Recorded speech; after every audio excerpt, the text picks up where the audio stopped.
Bienvenido. Estás viendo la Quinta Columna.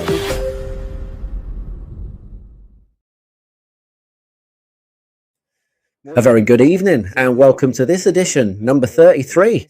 Some say put 32 plus 1 or 34 minus 1. If it's 33, it's 33, depending on how we use that number, indeed.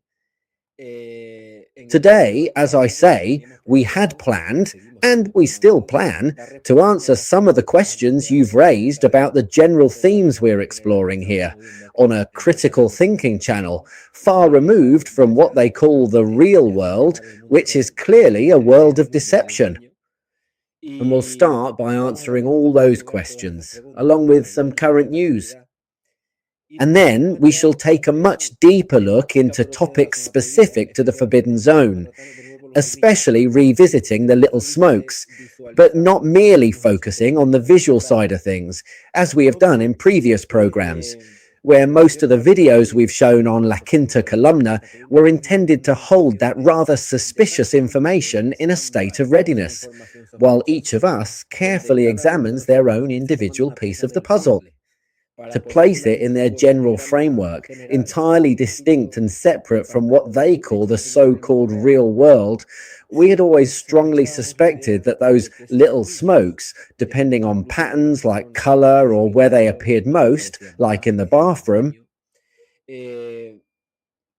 have a much higher interaction with human biology than we might have initially thought. Not just in the sense that they're seeking the hybridization of bodies.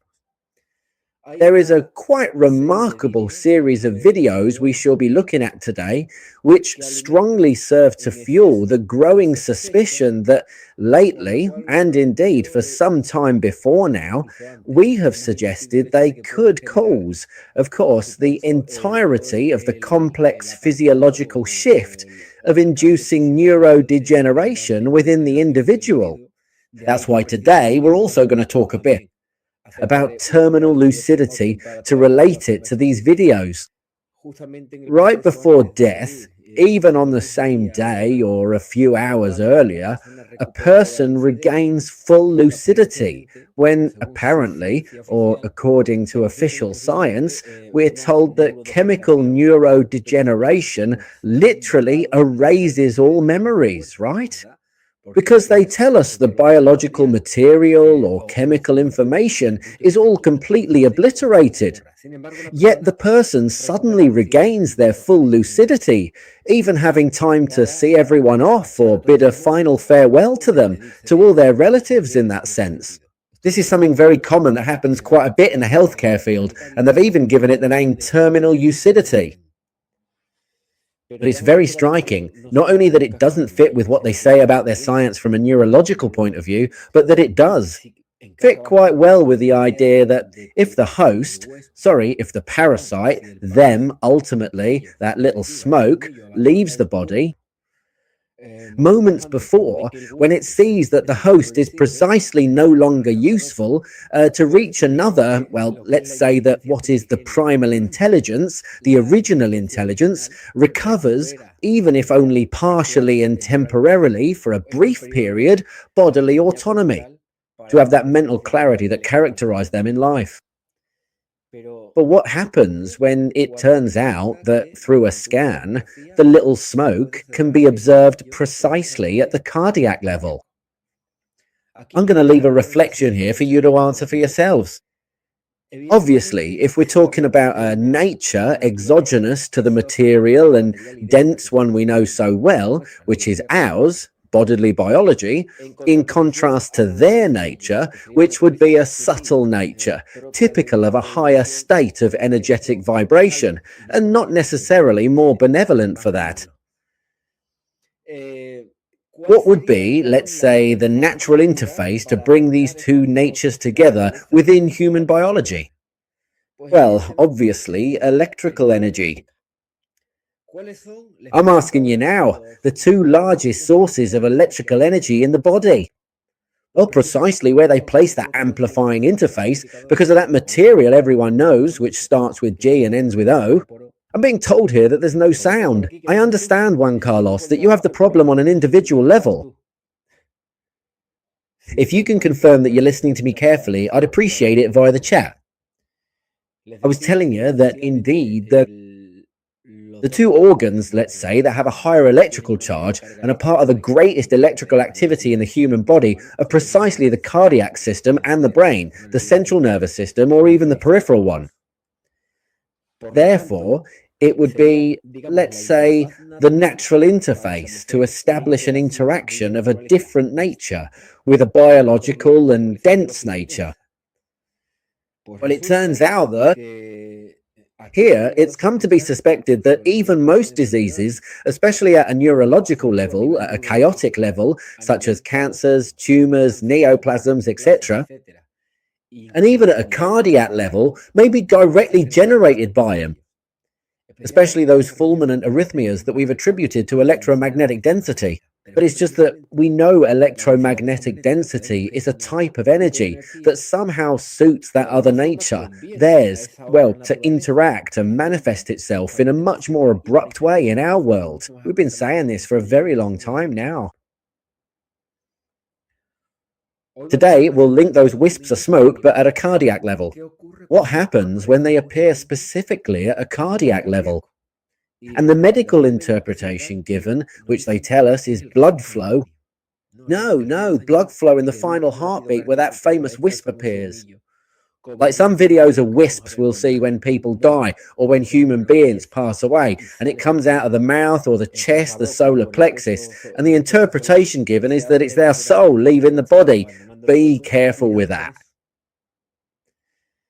Because it doesn't always happen, but many times, recorded on camera, it occurs in 1 out of every 3 patients, they say. So that already gives us a small estimate, a rough estimate in the statistical field of what could be, at least up to that point, the percentage of hybridization.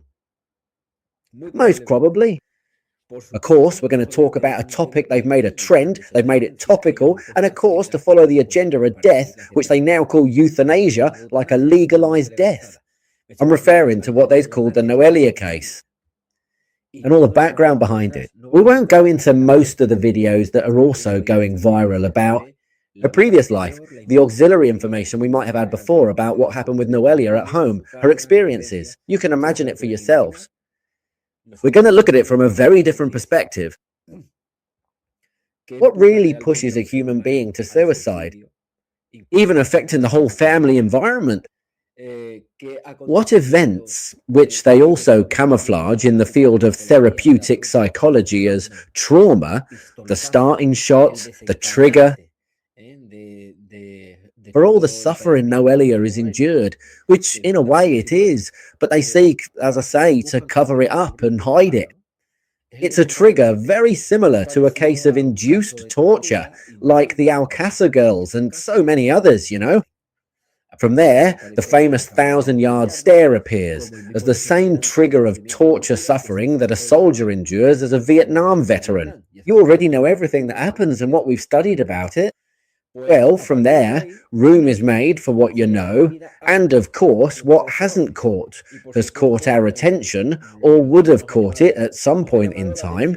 But once we know who controls the world, our civilization, obviously, they also control its institutions. Therefore, from the Ministry of Health Department, don't expect the likes of Monica Garcia, the anaesthetisiologist on duty, to appear to tell us that they'll do everything possible so that these types of situations don't occur. First, the triggers of trauma. When all these young children were playing the violin and had that mishap with the Noelia case, quite the opposite. What's being done is encouraging it. Incentivize it. And on the other hand, once the highest degree of degradation is reached, what they're going to do is promote anyway. The ultimate chaos, that is to say, we're going to legalize death and speed it up, which is what he said, speed it up. Because in a world run by human beings, you'll agree with me, that what would be done in any case is try to help a person who'd suffered an isolated incident. However, in the world of the beast, what's done is, of course, to speed up the final death process and beforehand ensure those triggering processes occur at the hands of those playing the violin. Spain is precisely a showcase for this, and it's doing it at, well, at a European level, at a global level, because it's happening in other parts of the world too. We're going to start with today's program because there's a lot to say. And as we always do, after the famous minute of advertising where you take your seats, get comfortable, knowing you're among family, we're going to answer some of the questions you've raised. First, some brief current news, very current. We'll dive straight into the Noelia case in a bit more depth, a delicate case that no one wants to talk about, but unfortunately we have to do so from a very different perspective from what's said in their media outlets, obviously. And then we're going to deal with all that area of the fumes linked even to the possibility of being able to observe them from a tomography at the cardiac level. So that you can see that the interaction of this type of intelligence with human beings goes much further than we think, and what capacity they can even have to generate a spontaneous death at the cardiac level because they have direct interaction with that type of organ. See you right now. Welcome.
Right, we're back. We're going to start by looking at a delicate subject and a delicate video that you've seen a great deal, and which, as is natural for them, they make viral on the networks and make a trend in their media outlets. And it's the process of legalizing the death of the human being.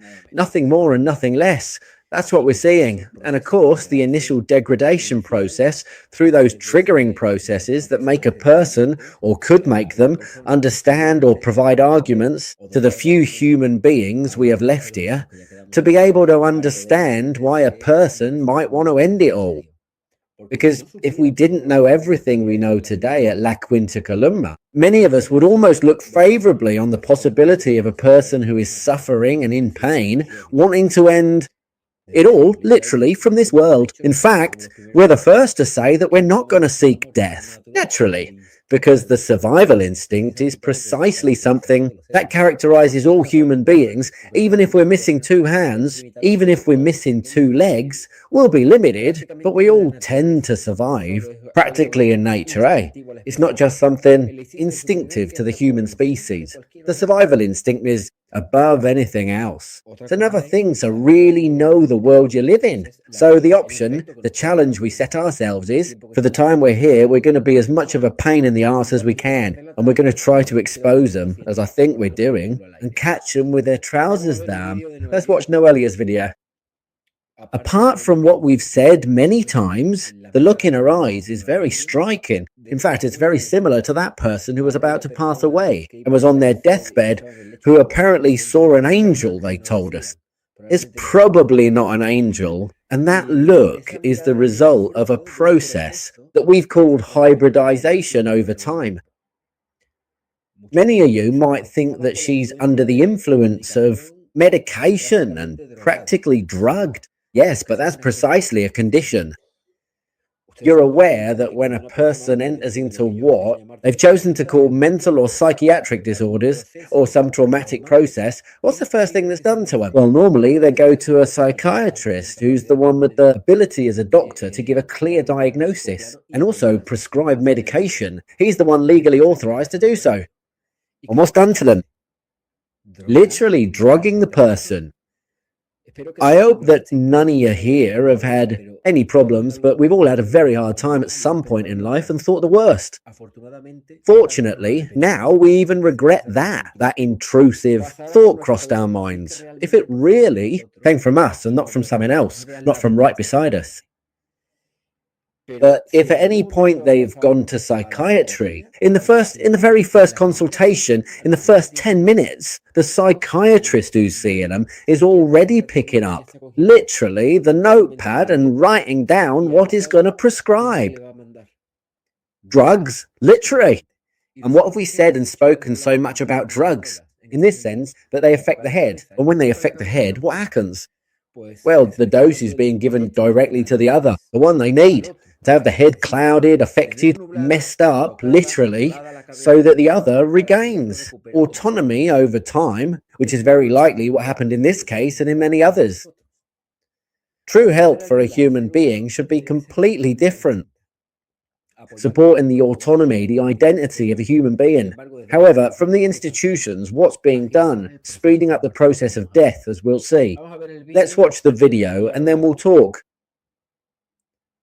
The look in our eyes is very striking. I'll say it 1,000 times because it's frightening, literally. A car and a motorbike, and they don't come to see me. They come to see me every so often. It was losing a daughter who doesn't listen. And I don't understand it because it's true. He just doesn't listen to me. He doesn't call me. He never calls me. He doesn't. I'm 25 years old and, well, I still have 4 days left. Noelia, the 25-year-old from Barcelona with paraplegia who requested euthanasia almost 2 years ago. Despite her father's opposition, she will receive it imminently this 26th of March. She says she never doubted her struggle, despite the lack of understanding from her family. No one is in favour, but a father's happiness shouldn't come before the life of a daughter. Well, regardless of the arguments presented, the images above all speak for themselves, don't they? A distorted face that looks so striking. It clearly brings to mind the famous 1,000-yard stare. That's to say, from a psychological perspective, what they tell us is it's a person who's gone through certain processes and circumstances so harrowing that what actually happens, well, to explain it in a way that's commonly understood between both fields, we can say there's a process of dissociation following a traumatic process or procedure, like the one induced in certain rituals, like Alcázar and so on. There's a process of dissociation, they say, or it's called, of the personality, which is nothing more than literally making room for another where you, let's say, literally escape from reality, a reality that's been so tragic for you. They tell us your brain itself is what distances you from this reality. In that process of dissociation, a chaotic intelligence practically takes your place. And from that moment on, it gains ground over time. Of course, the process of medication and drug addiction in the psychiatry of their institutions, of course, accelerates that whole procedure, where their other autonomy or exogenous intelligence gains ground over the human one.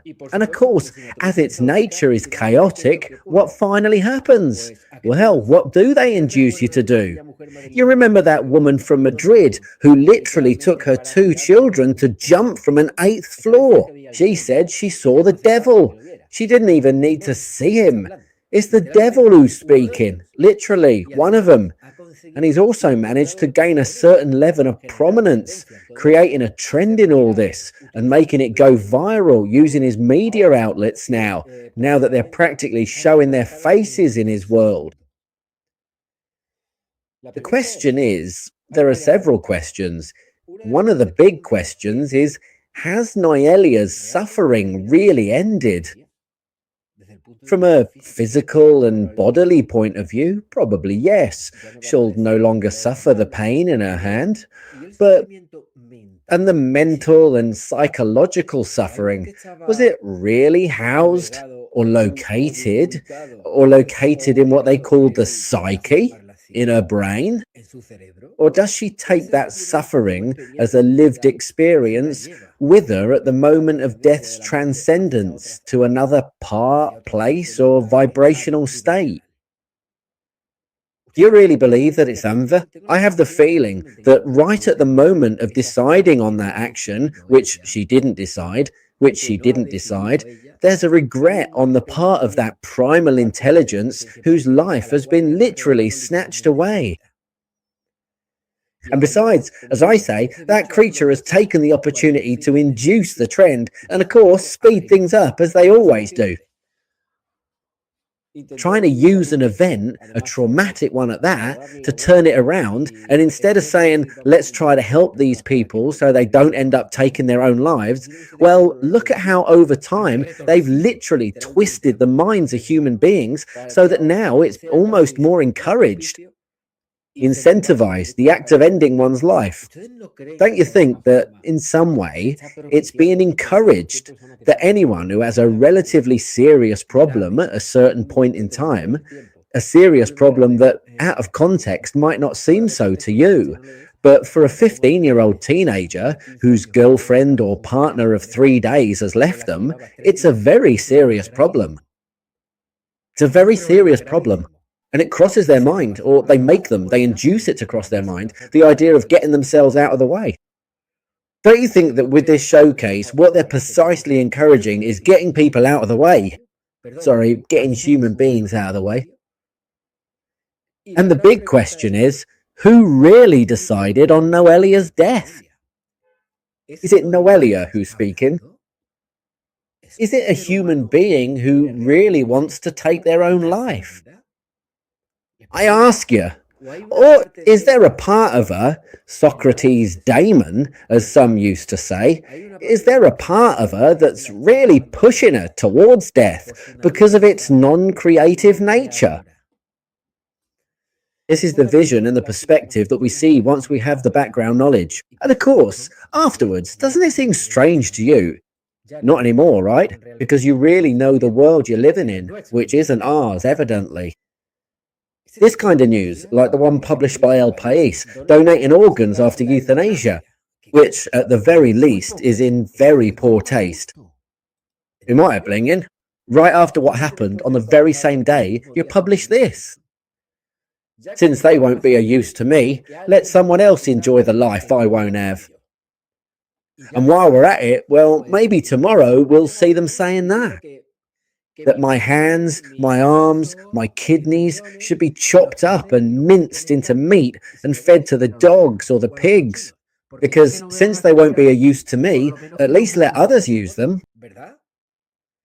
And that photo, that smile-like grin, promoting donation in people who are in the final stages of their lives, is one of the new strategies of the National Transplant Organization. Transplant, sorry. We're obsessed with transhumanism, with everything trans, to keep Spain as a world leader. And on top of that, they sell this to you as a triumph.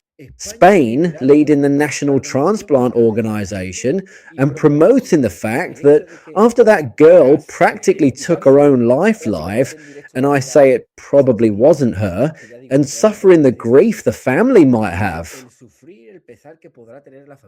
And for this kind of news to appear now, this is more than just poor taste. In a normal world, they'd sue the newspaper, they'd close the newspaper and all the media outlets that have done this. And those who took the photo, I won't say what I'd do with them, but you can imagine. Of course, even in worse taste is this kind of news. Health Ministry will make a move on euthanasia.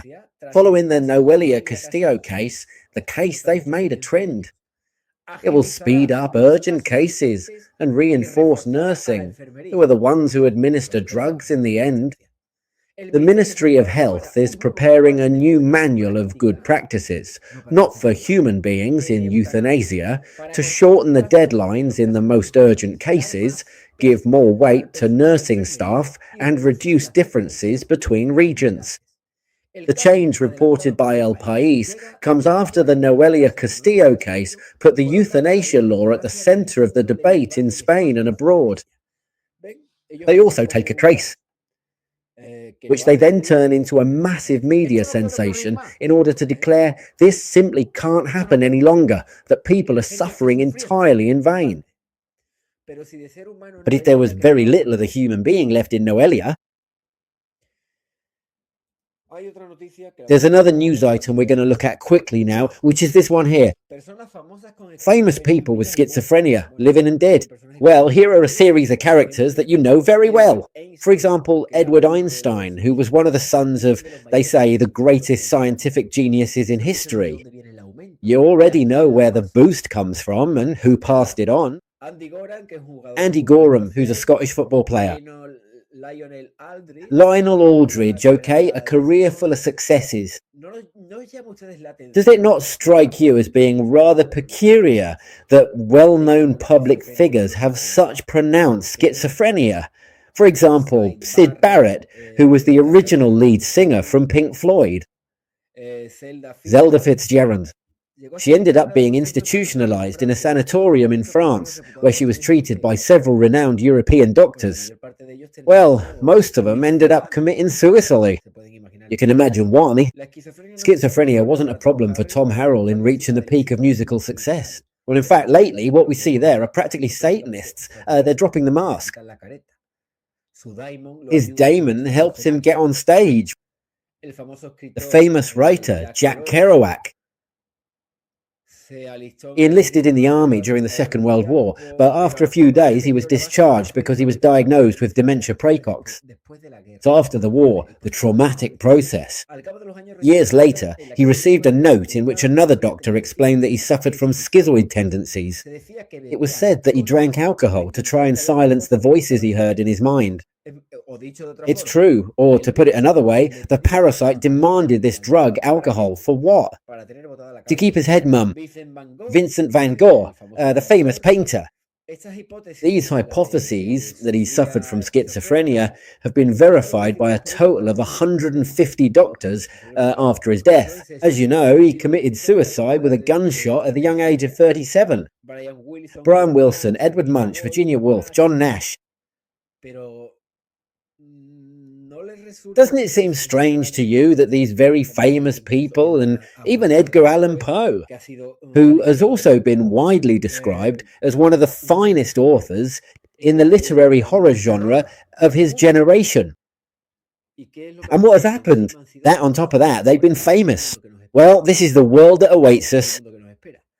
This is the world that awaits us, where these people, apparently or allegedly diagnosed with mental disorders like schizophrenia, occupy positions of, or psychopathies, and everyone thinks of Sanchez, for example, and so many others, occupy positions of power.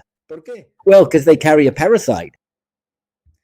And it's not by chance. The bug can harm an individual family, as in Lelia's case, even if it's gone further, or it can do so at an institutional level. The higher the scale and hierarchy it occupies, the more damage it'll do from up there. It's not for any other reason. That's why psychopaths are the ones who reach power. We know it, don't we? We're going to start with some of the questions you've raised in today's LQC Response 4. And then we'll move on to all those very interesting topics we're going to see. Here we go. Well, have a look at this. Look at what Diario Medico has just published in their latest report. They say that glutathione actually feeds tumours. So what it really does is increase the overall size of those malignant tumours, glutathione. I don't believe it. But they've published it in Diario Medico. Let's see if this can be knocked down somehow, because it's surely a lie. I'll make it full screen, or Maria will scold me later. Diario Medico published it, the Higher Council for Scientific Invincibility published it, and most medical journals in the world and on the planet.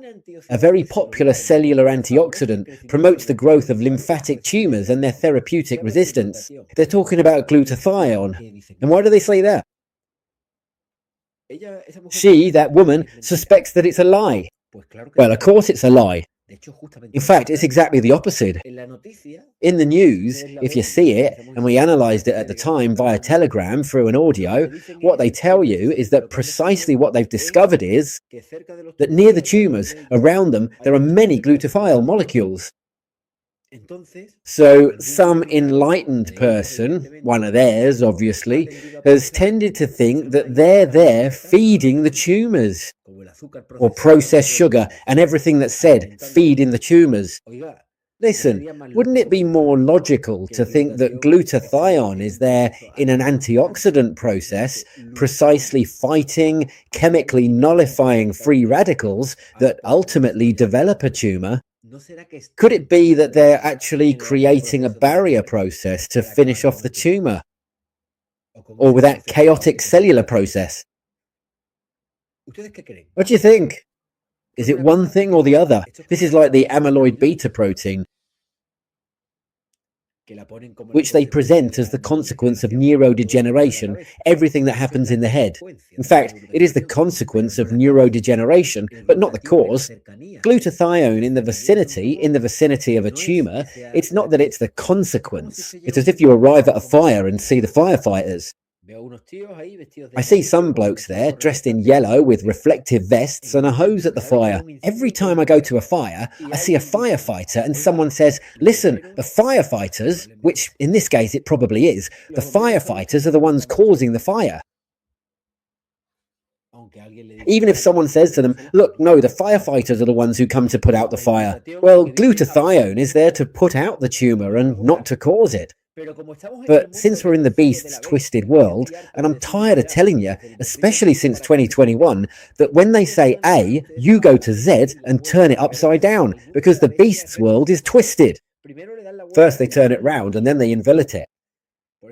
That's why you take Heineken, turn the name around, invert it, and 666 appears, and this happens with most of them. That's the beast's nomenclature, the hallmark of identity.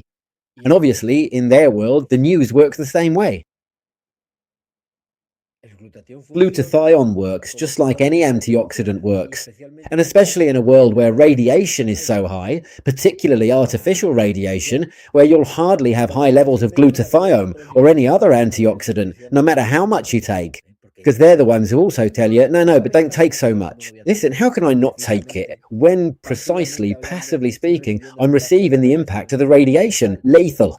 Although they recently made a video on Quattro, the Everything is a Lie lot, who are back again, Everything is a Lie too, the same old broody hen. I won't mention what this woman used to do, but you'll know her. And of course, Dr. Najera's restraint appears, the usual one. That's where they want everything to say, to tell us that radiation levels have been measured and that it's not harmful. That the studies... Look, we have 11,000 scientific studies here, and they're independent ones that say it does cause harm. And statistics, as a complementary support to basic science, tell you there's a higher, much higher frequency of tumours, arrhythmias, nervous system disorders, where these electromagnetic radiation sources are located. And now it's much more frequent than a few years ago, because obviously beamed scalar energy does more damage. It has greater capacity to penetrate biology and cause harm. Simply through basic intuition, without even understanding the processes, the calcium channels and all that. If your nerve impulses are small electromagnetic fields from a small induced current, if your cardiac system is clearly an electrical system, well, it's not necessarily going to get along with the ambient electricity. That's there so I can have signal here. The problem is, of course, since there are millions, trillions of cells, which are also constantly renewing themselves every time you go to sleep, for example, especially during sleep, the fact that 10 million cells are wiped out in 10 minutes, well, you don't seem to notice. If you get a small tear, a scratch on your hand, at a cellular level, you've suddenly lost thousands, millions of cells that will be regenerated practically by the next day. But of course, as I say, and besides, doesn't it seem strange to you? If people on the street are worried because of what they see, what they observe, and because there really are truly independent studies, what do we give credibility to? To those who protect certain interests because they're at the seasick, like Mr. Nahara, or do we give credibility to independent studies that aren't part of a government organization? Which would you give more credibility to? To those who protect interests, even economic ones in this case, regarding mobile phone masts and telecommunications, or to those who have independent studies, real ones, and who care about people's health. This Mr. Najera got into the whole graphene thing and all that. You'll remember it. Apparently, he doesn't know what a microscope is. He's a doctor of physics, but he's probably never looked through a microscope. Of course he knows. He knows full well. He's just another one of their lot. And he's there to suppress the doubt, the anxiety that most human beings have. Look, I've been living there for a year, and I've developed a tumour. It started with me not sleeping at all, with severe headaches. My son wasn't sleeping either, and now, finally, I have a tumour. But my neighbour across the street has one too. But in this building, there's more cancer than in a whole village. This is what's happening here, you know, in my municipality. On top of the Cajarrara building, and on top of the second mast at the Bar de los Cristales, the first one. Well, in fact, the owner of the Bar de los Cristales died of a heart attack, among others. But Mr. Najera says, as the voice of authority, that it doesn't do anything. We studied that a lot. We won't go into it. What would I gain by saying the opposite? By taking on the system. What does Najera gain? Well, everything. Keeping his job. You think that's nothing? Bloody hell. Well, obviously, this is exactly the opposite, and I've just given you the reasoning. Any reducing molecule or antioxidant neutralizes, from a chemical valence standpoint, the OH groups, which are free radicals. And free radicals come from radiation or any other phenomenon, let's say, that causes an inflammatory process. That's why all antioxidants are anti-inflammatory, because most inflammations, as a signal or response mechanism of the body to an aggression, most of them come from a radiation process. That's why all antioxidants are anti-inflammatory. Look it up on Google, on their rubbish. You can search there too. Any antioxidant, and you'll see it's both antioxidant and anti-inflammatory. Rosemary, oregano, you know, naturally speaking, glutathione especially. Well, it's the master antioxidant. It's also the one that keeps all the other levels of specialized or specific antioxidants balanced. Melatonin for neuroprotection, collagen for the joints, and so many others. Right, let's take a look at the second question.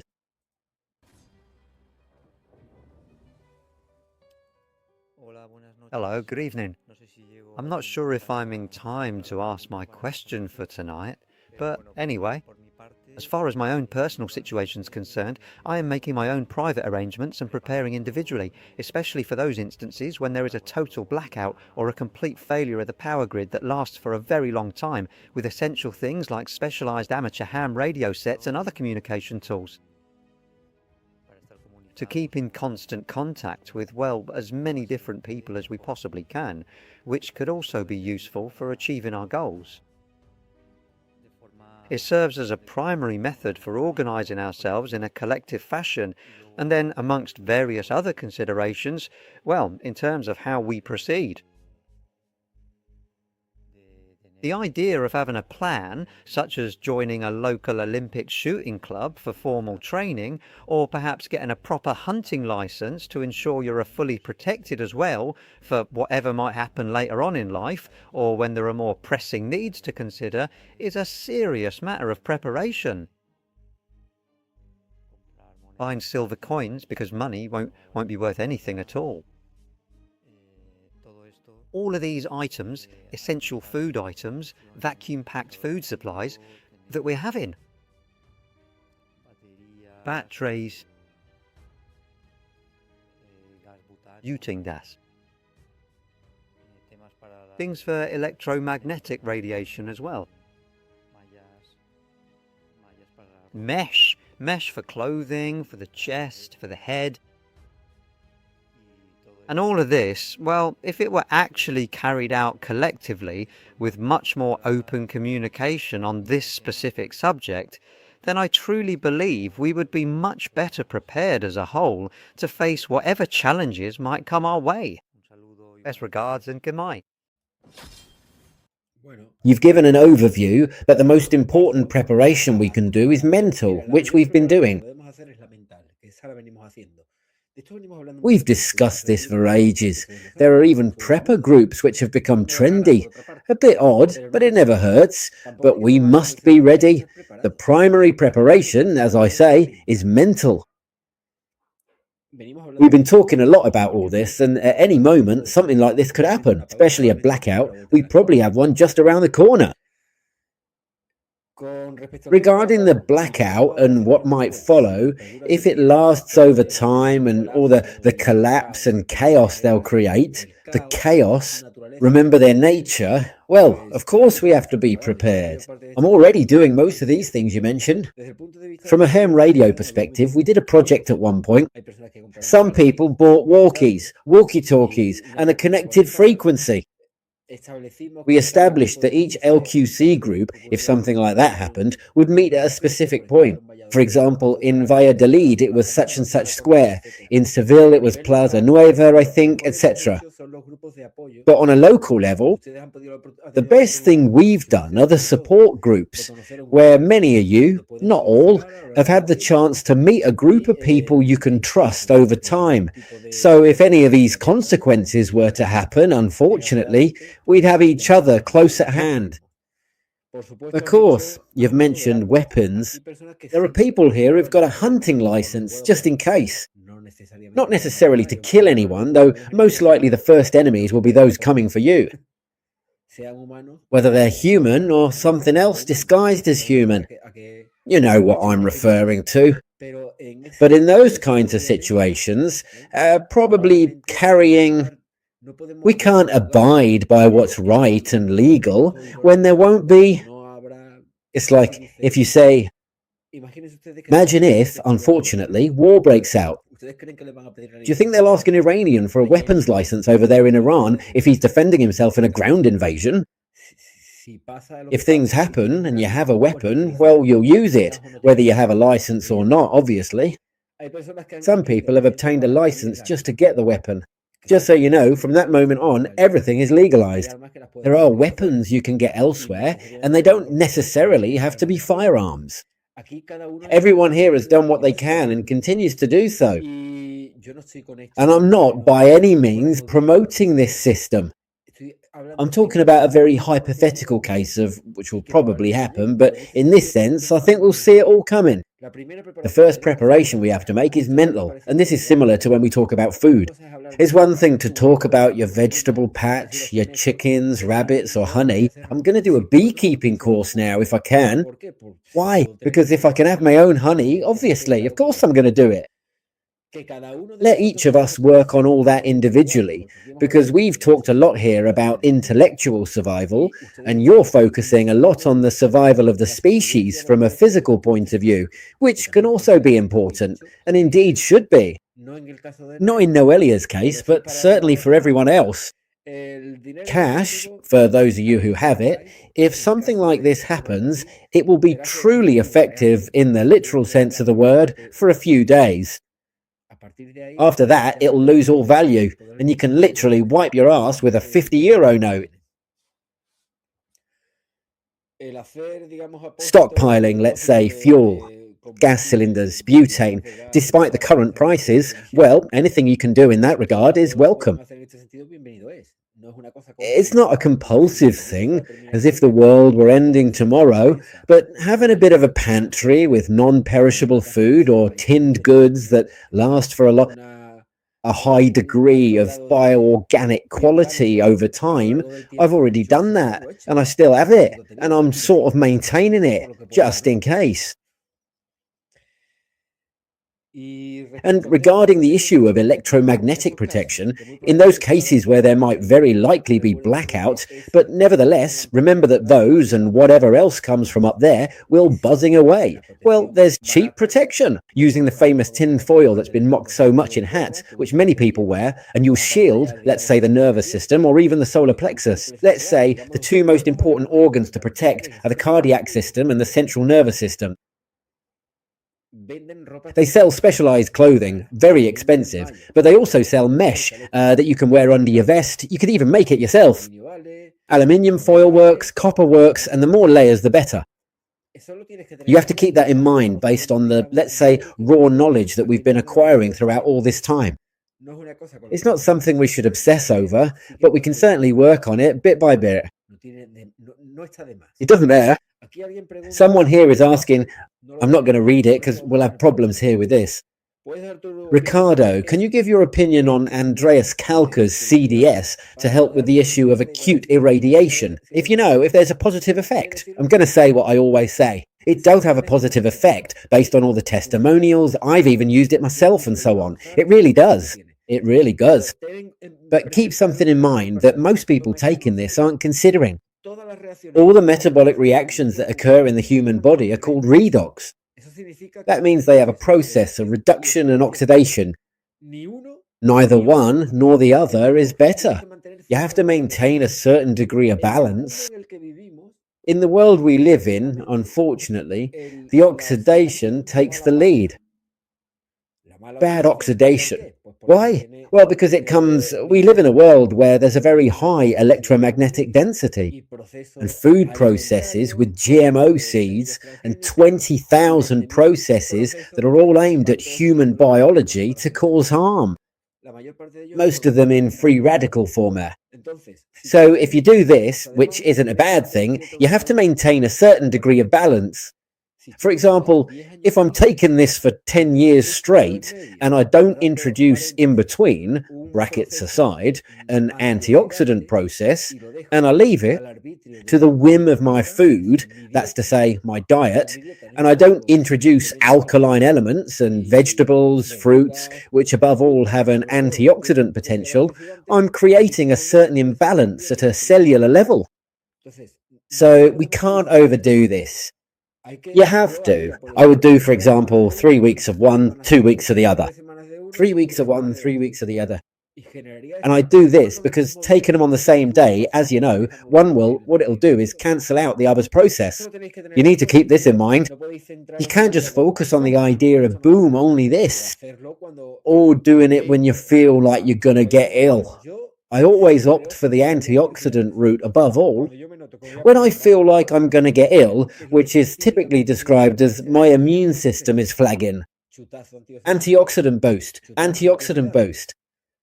Say 3 combined, for example, melatonin at night and in the morning vitamin C and vitamin D. Sunbathing or colloidal gold, they're exquisite. Anyway, I'll leave that to each person's discretion, but you can't, let's say, focus on just one thing. Besides, there's something in the body called tolerance. That is, when we introduce a certain substance massively, repeatedly and frequently to find a positive effect, the body loses the ability to act.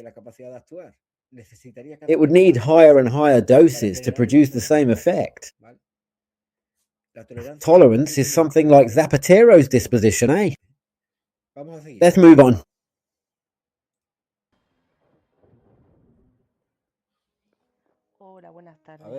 Hello, good afternoon. Let's see, which vitamin C is best? Besides choosing, it really depends on the lab and the brand.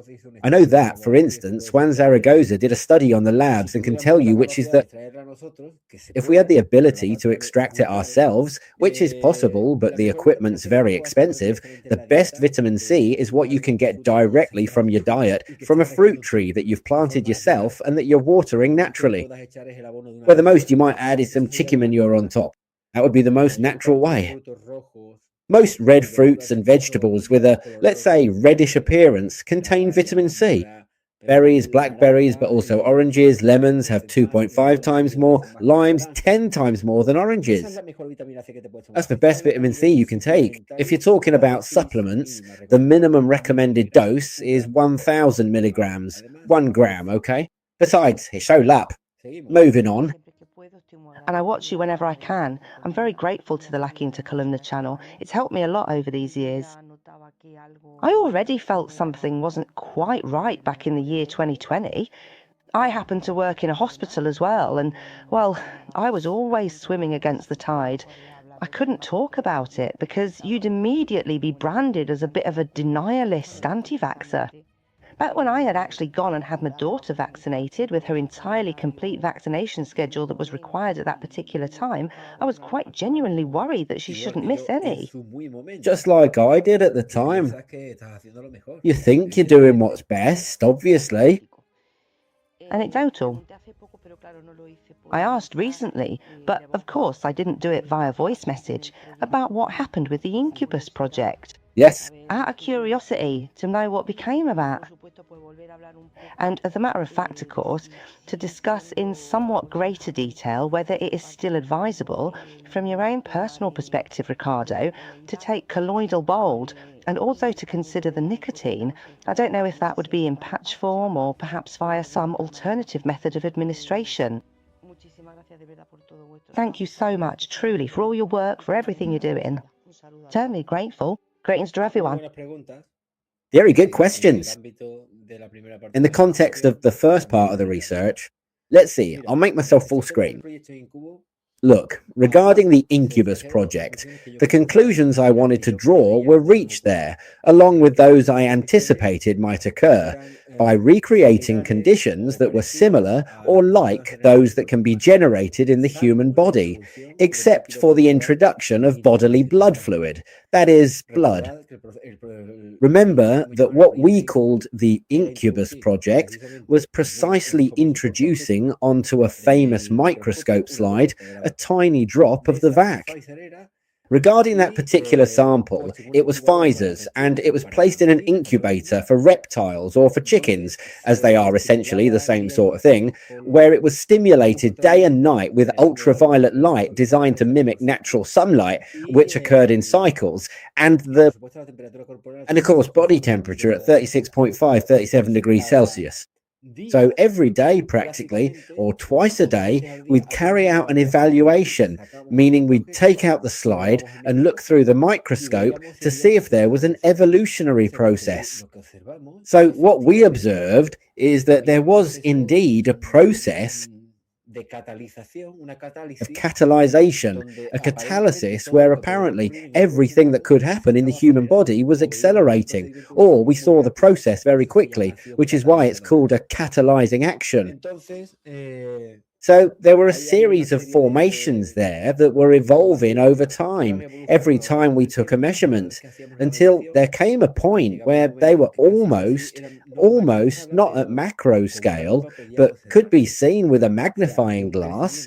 I mean, there was growth, an abnormally fast growth of those structures that we initially thought were nanotechnological, which also appear, but then looked like what could be dendritic cells.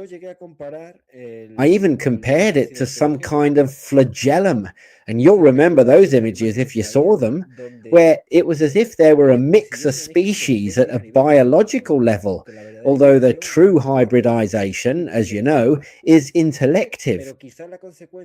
But perhaps the consequence, or what they used there was like a kind of, as if it evolved into an arachnid species, cephalopods, and even a reptile. That was the impression I got from the images we could observe there. There was one image that strongly resembled what was the tentacle, say, of an octopus or a cephalopod in this sense. And those of you who saw the images, well, the truth is we were shocked to think that this was growing and was part of that cartilaginous material that was extracted by most forensic teams when removing clots from people who had usually passed away. That stayed there. I didn't continue with that. I saw what it did. At any moment, I think, if I carry on with this, one day I'll get out of bed one morning and there'll be something alive there calling me by my name. It's enough. And then what you mentioned regarding the subject of colloidal gold, you've asked me about it a lot. A lot of people. I've had the experience of acquiring several over all this time, and there's only one brand called, I'm going to write it here. There are platforms that you don't like, such as Amazon, but it's there, or you can find it. Let's see if I'm able to put the apostrophe.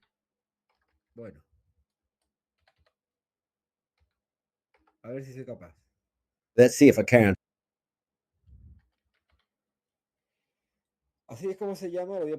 That's what it's called. I'll pull it here. This is the brand of colloidal gold. The best thing to do is buy half a litre, 500 millilitres.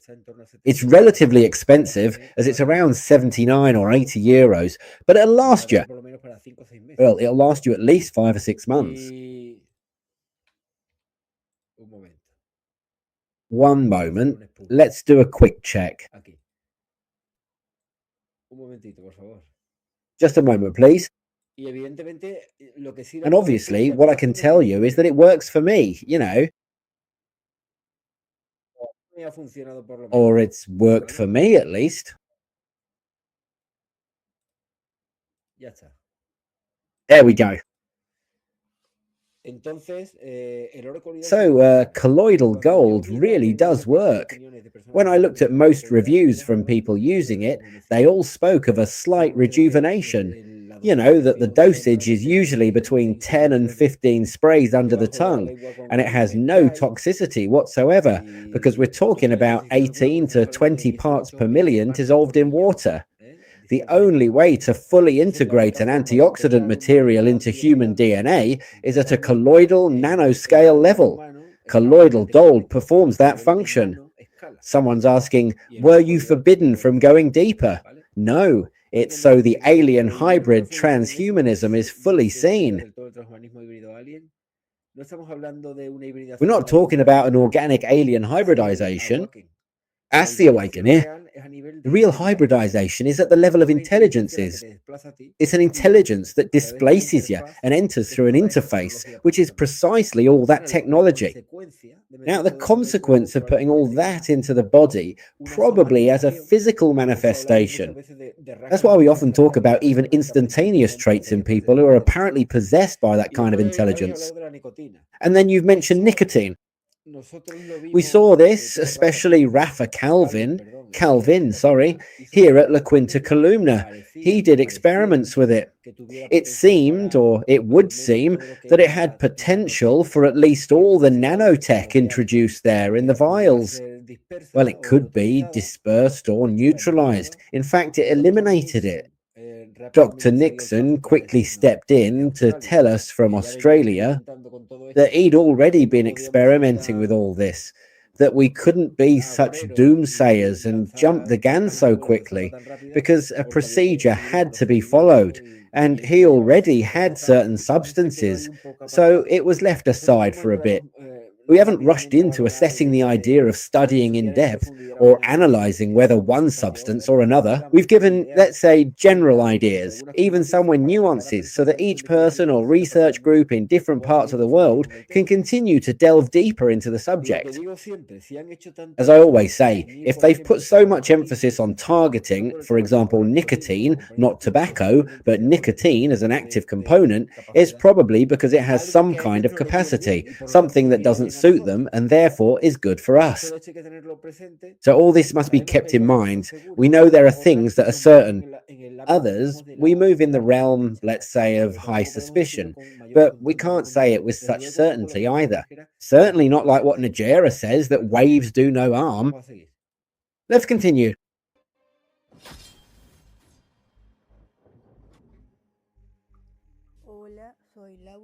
Hello, I'm Laura from La Plata, Buenos Aires province. I've just seen on the Quinta Columna Telegram the report from Dr. Sonosino, who managed to extract the MAC addresses of a volunteer using a square wave generator. Do we know the frequency, the intensity of that generator? Any way to be able to replicate the experiment? Thank you very much. Well, when you talk about extracting MAC addresses, you don't mean extracting them from the point of view that with a Bluetooth app, one of those ones, because in that sense, any of them will do, Bluetooth scanner and so on. You're talking about neutralizing not the MAC address, but the nano micro router as introduced nanotech, eliminating it or neutralizing it so that it can no longer emit the MAC address because it's been made faulty at the very least. What we're using here are pulsed magnetic fields. One must be careful with this. In fact, this goes beyond the caution that we ourselves are going to take. If you start a moped, I'll put it like that, or a lawnmower, when you pull directly to engage the alternator process, you're generating an electromagnetic field there. In fact, it appears. For people who, to give you an example, of pacemakers, or indeed any other kind of internal medical device that's susceptible to interaction with magnetic fields, forget that idea entirely.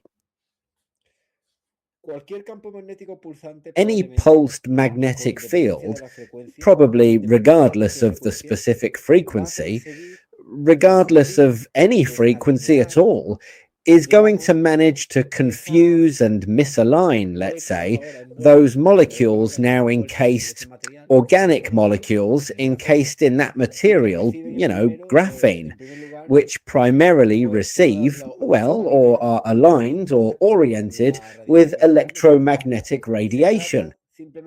Is simply about introducing a pulsed magnetic field so that what it does is misalign those structures encased in that material. With the primary wave, which is what we receive through phone masts and other means of communication, including the famous satellites, if they even exist. So once that misalignment is caused, on the one hand, the magnetic phenomenon is reduced or totally eliminated, and it stops emitting 10 or 3 more. The thing is that we don't know how long it takes for them to reappear. On the one hand, it's one thing to confuse it, to literally disorientate it from a magnetic point of view, to disorientate the graphene alignment, and it's another thing to neutralize it. There, you have to talk about a zapper, that is, introducing an electric field with a significant potential difference, the famous zapper, or a small discharge with very low intensity, but capable of destroying any electronic device. If you bring a zapper or a very powerful neodymium magnet close to the monitor, well, obviously I'll wreck it. Or a mobile phone, you literally wreck it. All electronic devices that generate and handle small electric charges, if you induce a very powerful magnetic field or a very powerful electric field, you're wrecking them. That's the basic principle behind it. It wasn't so much a specific determined frequency, but a frequency of use to eliminate it. In this sense, we saw in a program of the Logbook, 1819, we can look for the information on the web. It's described on the website of the fifth column.info.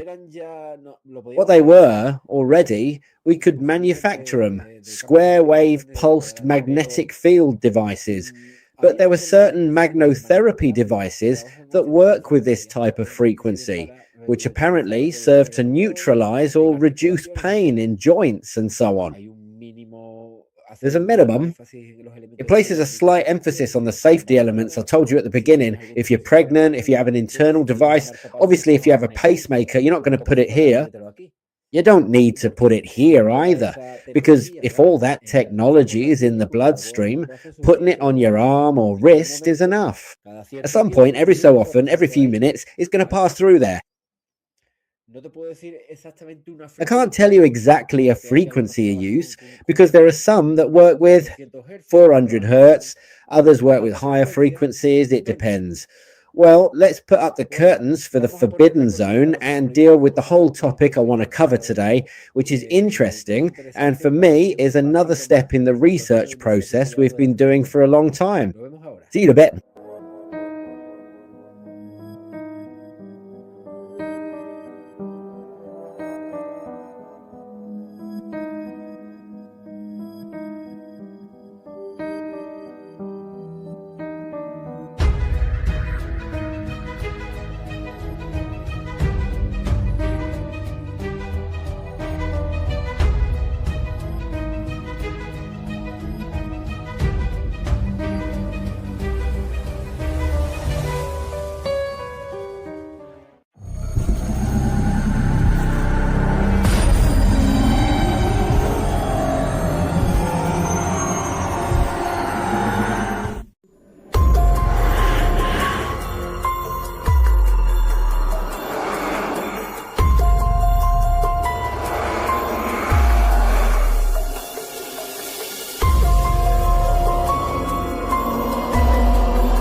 We're going to start with a screenshot that you've probably heard about many times, even at a family level, of stories told about deaths in hospitals.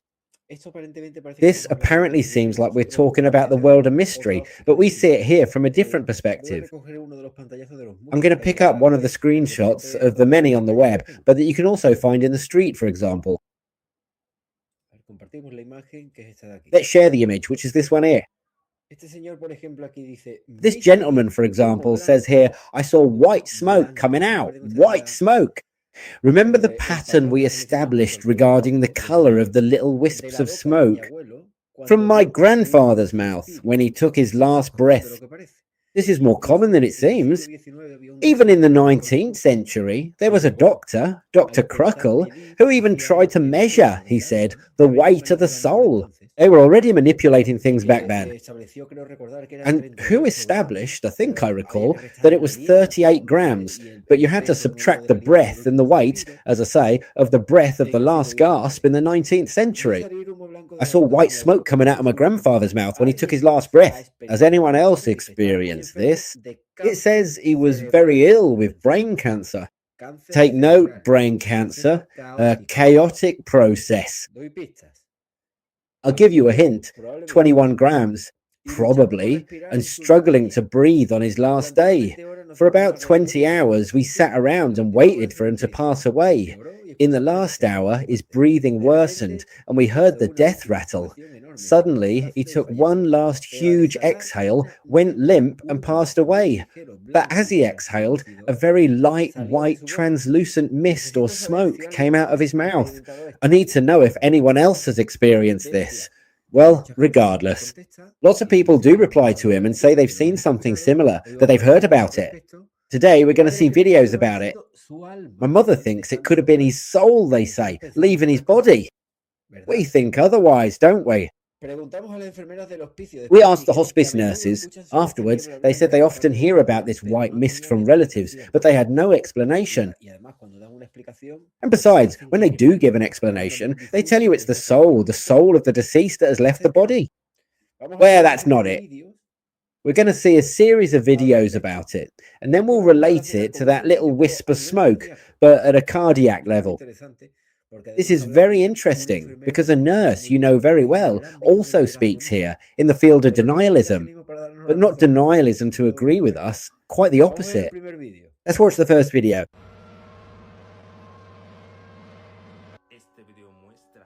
This video shows how a soul leaves a body.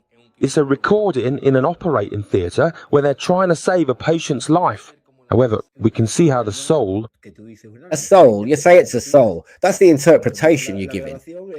What the recording shows is that at the moment of death, as we know later, there's a kind of externalization of that wisp of smoke or white mist. It leaves the body and abandons it forever. Many say that it's a lie, but others say that's how the body says goodbye to the earth forever. Well, the body doesn't say goodbye. The body stays right there. If it's buried, the worms eat it. And if it's cremated, well, that's one of them. Let's see another one, and then we'll do an analysis of all this. Let's see this one.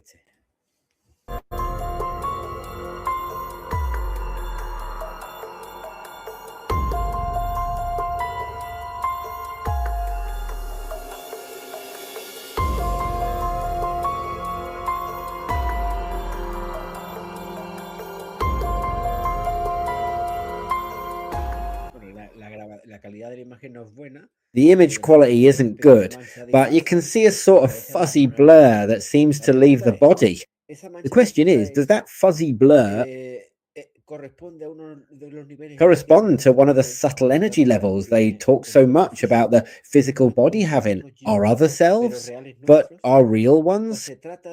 Or is it a parasite that's invaded the host and at the moment of death sees it's no longer useful?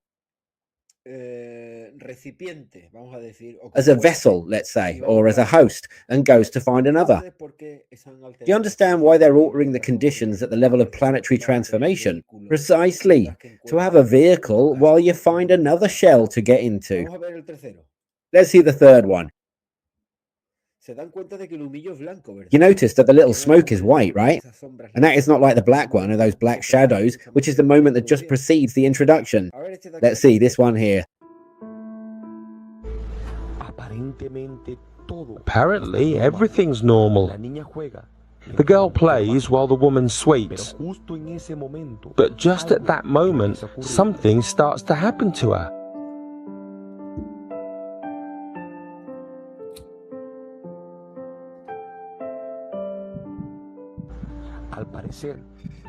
It looks as though she's having a heart attack. A heart attack? She's touching her heart. That woman, who didn't imagine that maybe it would be her last day?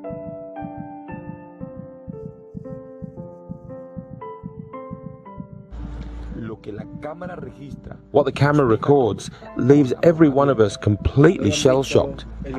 Did you see the little smoke? Apparently her soul detaches from her body. The man. I'll play again.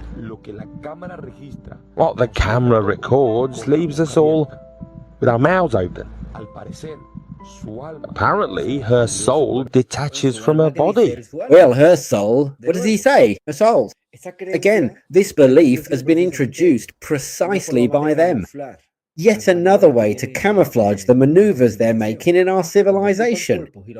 When they occupy bodies and abandon them because they're no longer of use, well, that's where the whole idea of the soul leaving comes from. Let's look at another case. This one here. This one, I think, is a traffic accident. And let's just say it's traumatic, eh?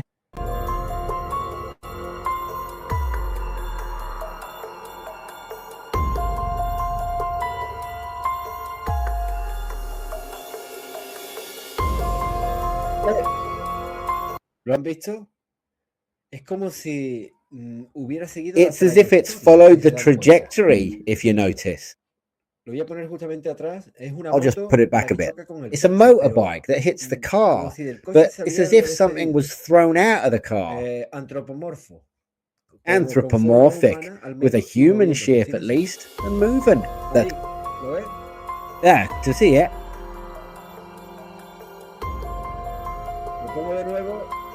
I'll play again.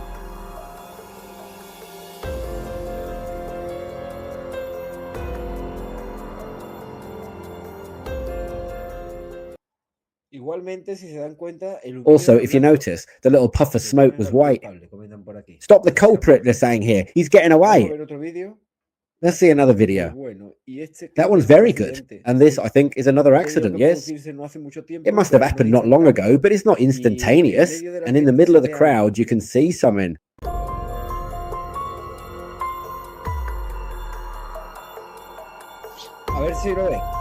Let's see if you spot it.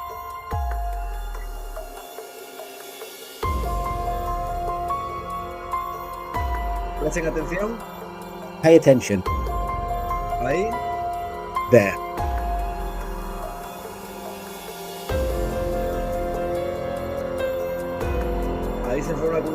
There, you can see a column of mist.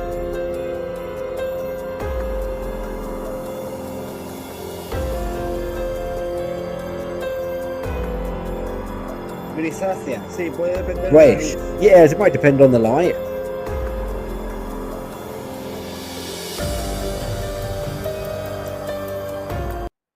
Well, it's not quite as clear, but you can see it, indeed. Now we're going to see another video, this one here, which also talks about, if you notice, they're all in the context of the soul leaving the body.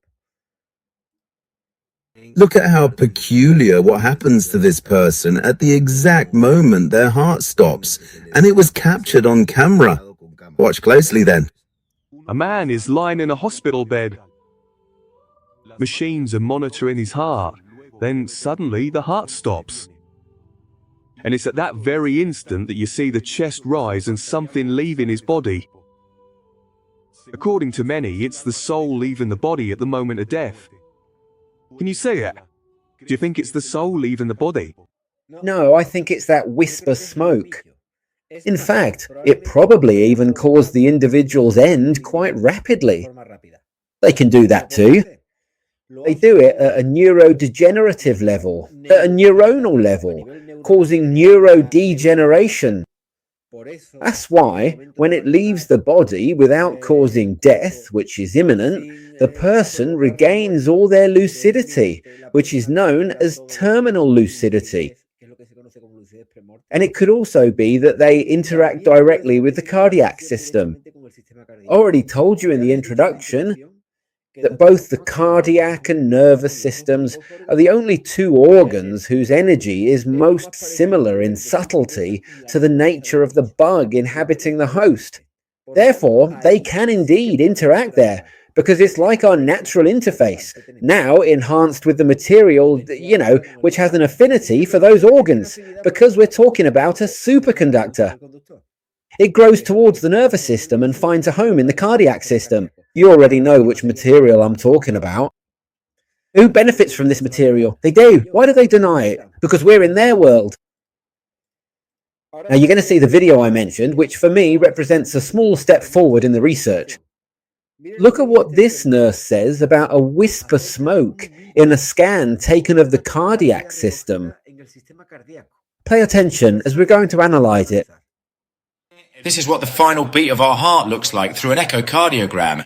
We often treat death as a taboo subject, but in the end, it's also a part of life. What I would advocate for is a dignified death. I also want to remind you that the last sense to go before dying is hearing. So, talk to your loved ones. What you see that looks like a wisp of smoke is the blood flow. What do you say? Let's see. What you see that looks like a wisp of smoke is the blood flow coming to a stop. Best wishes. And why does the blood flow look like a wisp of smoke? This individual speaking here, as a nurse, used to slag off everyone who didn't want to get vaccinated. You know the type. And now he's defending it because the video specifically mentions some smoke there. The video is also in a different format, in the realm of mystery, referring to the whole soul thing and so on. And then this guy shows up to give us his little story, about feelings, the last sense to go and all that. And ultimately he tells us that what you see there, like a bit of smoke, is the blue. But how? How can that smoke be blood flow? Since when does blood flow look like a bit of smoke? I bet if you do a CT scan on someone as they pass away, that smoke appears in their head. How much do you want to bet? I'm looking for info on this. I'll probably present it in the next live stream. And let me tell you something even more concerning. Since that smoke interacts with both the nervous and cardiac systems, it has the potential to actually trigger those sudden fatal arrhythmias. Do you remember the so-called death spin phenomenon of those people who seemed to sense something was wrong and then ended up having violent seizures right there on the floor? We've seen so many videos of it, even in animals. What if they're the ones actually causing death by directly affecting the cardiac system, as it's an interface, just as they affect the neurological system, degenerating tissues, causing cancers and so on? Of course he's well paid, but you know why? It's not just the money, Natalia. It's because he's got the bug inside him. That's why he defends them to the hilt. And it's something we don't get, because the woman who spoke earlier here on La Quinta Columna was a hospital nurse, and still is. She works in a hospital. How many doctors have messaged me privately? They even dare to speak out here. What does this guy live off? Off them. So of course, besides defending them, he does it with honour, eh? Like Najera, how he defends the radiation issue from the standpoint that it's harmless. Doesn't all this seem very strange to you? Why is there a certain type of human being here who seems to be throwing us under the bus? This is the same situation I remember from when I was a kid, and now I look back with everything we know. And I remember cases where we'd go out on the street when we were rowdy kids, but I didn't have the same feelings as others. They were chasing cats. I remember a dinner where they had a cat cornered and catch it over there. And I said, but what for? But what do you gain by hurting that animal when the animal's here all frightened? I said, if you touch a hair on that cat, I'll kill you right here and now. That's what I told him. He saw me so fierce in my words, and that day I know now that I stopped dead the chaotic, destructive action, even at that level, of an individual seeking to cause harm, because I had no reason to hurt anyone. However, others who were with me, who later were the ones doing the mobbing, or the famous bullying at school to others, giving them nicknames, making them have a hard time, and so on, or because they're creatures. Although they're apparently human beings, there are certain situations where their chaos wins and they impose it. And just as I stopped it then, we have to stop these people dead in their tracks directly, because they're winning the battle against us. The confrontations between human beings and people who are apparently human but have creatures inside them. And the creatures are winning the battle because we're not able to stop them dead. Because we're not able to say to them, "What are you saying?" and make them look ridiculous in front of everyone. In front of everyone, especially in front of people. When you shut them up 4 or 5 times, you expose them. And if they don't have enough autonomy to impose themselves on the body they're in, they leave it and go to another. That's just what we have to do. Let's see another video, one of the last ones now, because there are more topics to see here, but we'd be getting into, let's say, look, we've studied a lot. Now, a vice president in the United States has come out the other day, an exorcist, telling us that they're not really aliens, they're demons. But isn't this what Jose Luis and I have been saying here lately and keep hammering on about? That it's not just aliens or fairies or goblins or your guide and on with your spiritual guide and your spiritual guide, that you have to ask the spirits for help. One person comments here. I'll put the video on. Let's see what she says. Of course we can ask for help. We should always ask the spirits for help. To our spiritual guide. What for? Help comes at the end of your own arm. You already have all the elements here. The vast creation that has been bestowed upon you to seemingly fulfill your personal requirements and to establish your goal and your life project. If I ask the spirits for help, who's going to come to me? Who's going to tell me they'll present themselves as a guide? The imaginary friend I had as a child. I can give thanks, after all, to God for testing me daily against all these creatures. And I'll ask him, in any case, to wish for the moment when he takes us all. But asking the spirits for help, I can ask my mother for help. If someone has to help me in the material world, it's not an ethereal or subtle spirit. It'll have to be someone helping me, in any case, in a physical way, in the physical world we live in. If I ask the spirits for help, who's going to show up? Asking spirits for help's the same as using a Ouija board. Like instrumental transcommunication and saying, let's see if you tell me which numbers will come up in the lottery. They don't tell you that, do they? Oh, this is incredible. Let's watch another video. Speaking of what I was telling you, the alien demon theme that was so trendy, which we've talked about so much, it doesn't surprise me at all that they've caught on that it's not about aliens, but demons. They talk about the same patterns existing. Bloody hell, if the same patterns exist, if we contact them through the Ouija board, just like what they call spirits or demons, and they do the same things, couldn't they be the same ones in disguise because they have the ability to disguise themselves? But here's further proof that they control your world, because they're the ones who introduced the cultural trend. In the Middle Ages, they were nature spirits, and in the technological age, they themselves introduced. They're aliens from another planet. Let's see this one. Returning to the subject of Baba Yanga, I'm going to give you, let's see, some data. Baba Yanga Vanga, right? How's it? Baba Vanga. Vanga. Baba Vanga. Vanga. Forgive me, my dyslexia.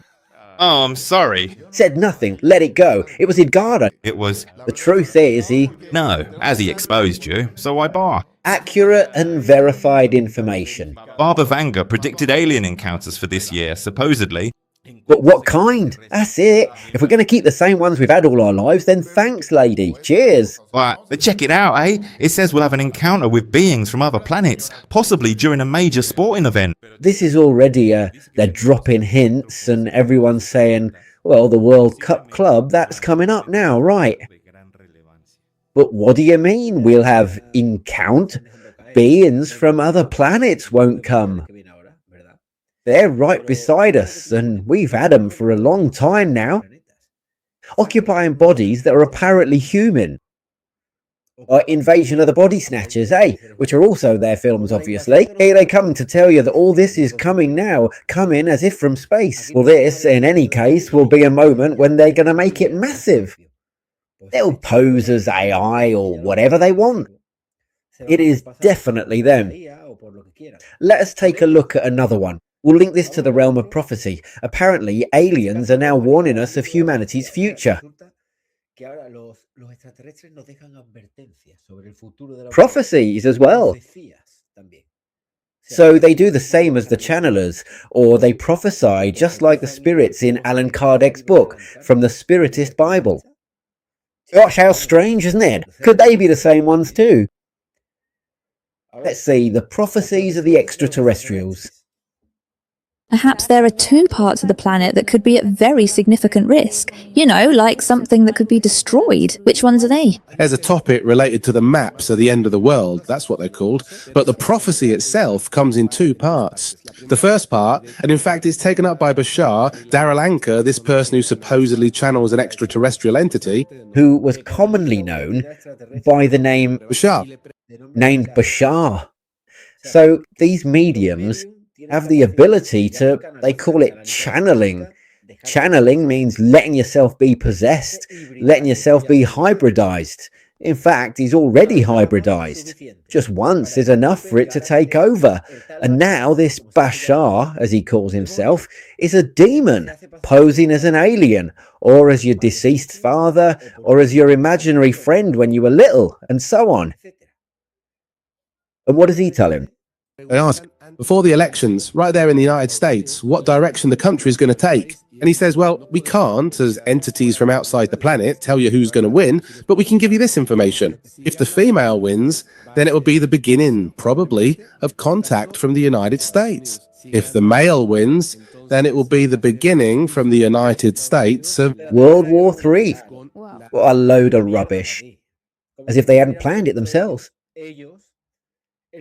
The one giving the message is part of that vanguard that already knows it's going to start a war.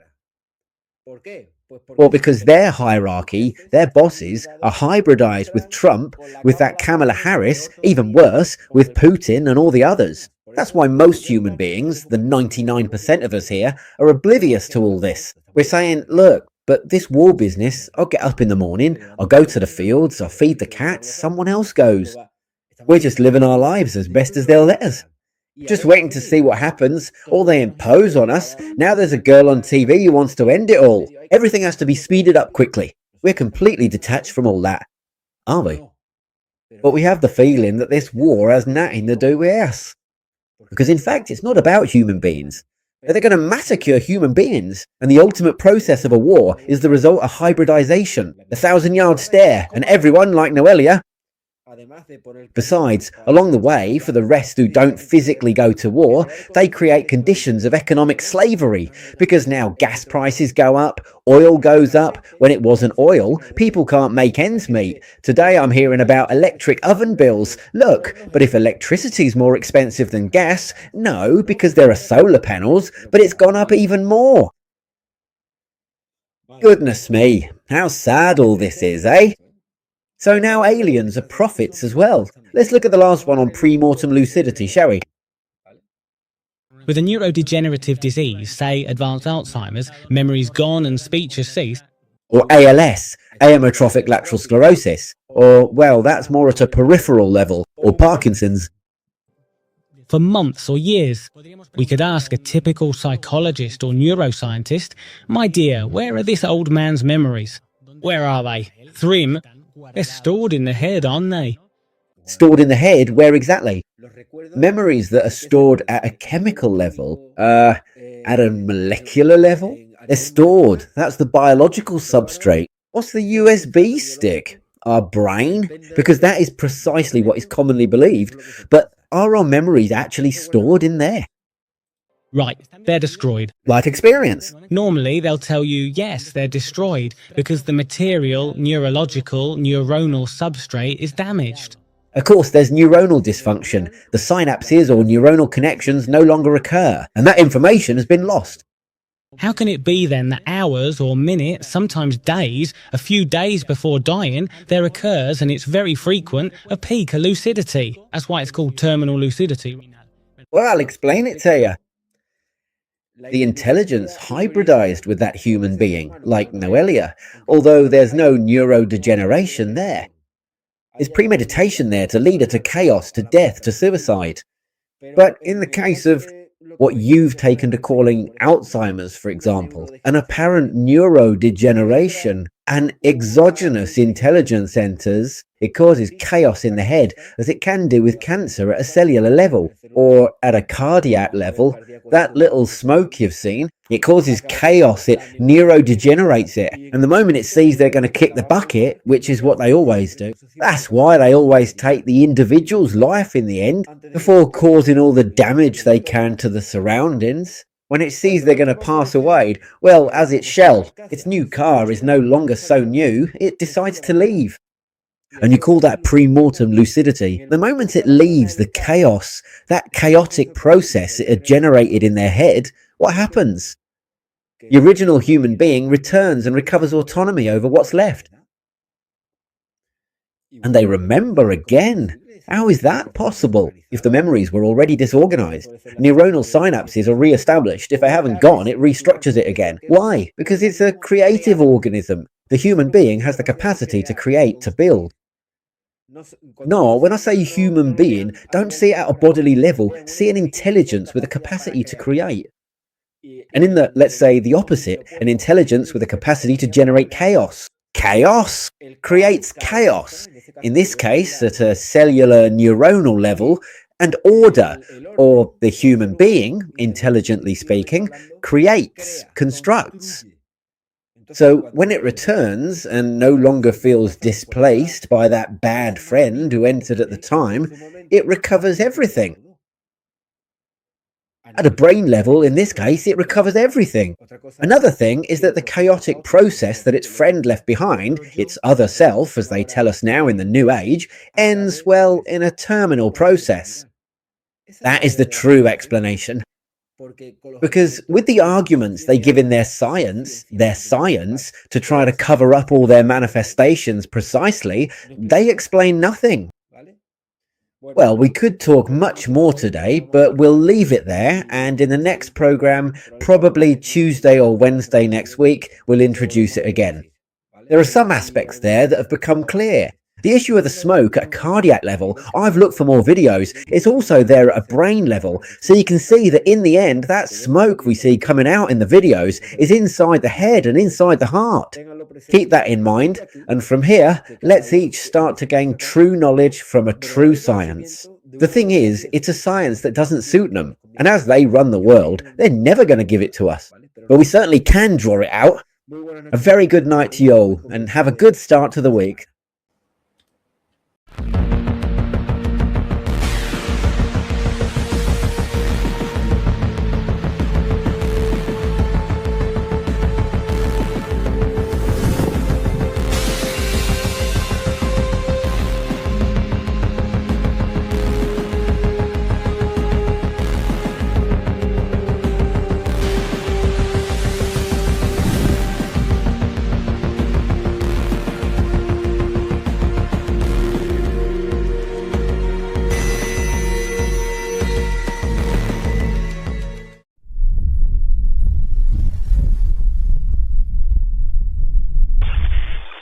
Empower Translations.